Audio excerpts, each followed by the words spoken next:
Monsieur Galut a la parole. Merci Monsieur le Président, Monsieur le Ministre, Madame, Messieurs les Présidents, mes chers collègues.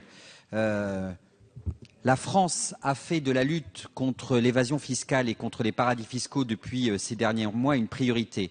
Nous étions quelques-uns à être présents dans cet hémicycle, mes collègues Pascal Cherki, Karine Berger, il y a quelques mois dans le cadre de la loi bancaire pour présenter des amendements et débattre avec aussi Dominique Potier sur la question du reporting pays par pays.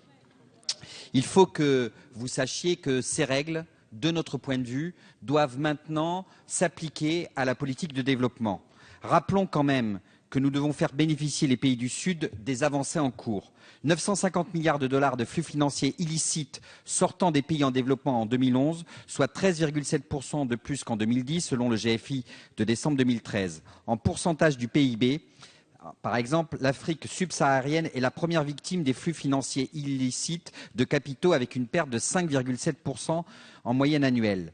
Dans un rapport CCFD Terre Solidaire publié en 2013, plusieurs exemples révèlent comment des investissements dans le secteur privé, soutenus par des opérateurs publics, européens ou français, étaient réalisés au mépris de toute considération de responsabilité et de transparence fiscale. Ainsi, via sa participation dans un fonds d'investissement, African Agriculture Fund, basé à l'île Maurice, la filiale Proparco du groupe AFD a investi dans une société congolaise Feronia de droit caïmanais, elle-même filiale d'une société basée au Caïman.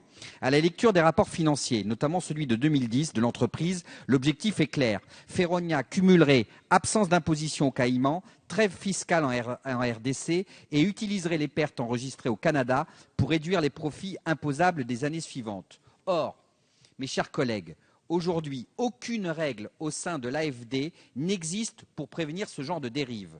Le manque à gagner en recettes fiscales correspondant à l'évasion des multinationales pourrait s'élever à plus de 125 milliards d'euros par an.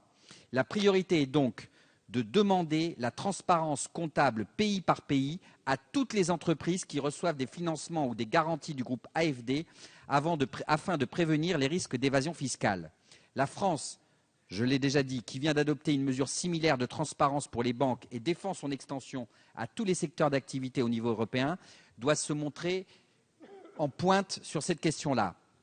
Un autre exemple a été mis en lumière par les Amis de la Terre et Sherpa, par le jeu du commerce intra-groupe vers la Suisse. La filiale de Glencore, une des leaders du commerce des matières premières, aurait fait perdre à la Zambie, dont elle exploite le cuivre, près de 132 millions d'euros de recettes fiscales pour la seule année. Cette entreprise avait reçu près de 50 millions d'euros de financement de la part de la Banque européenne d'investissement. Si la BEI avait exigé un reporting pays par pays en contrepartie de son financement, ces pratiques auraient pu être détectées et combattues beaucoup plus rapidement.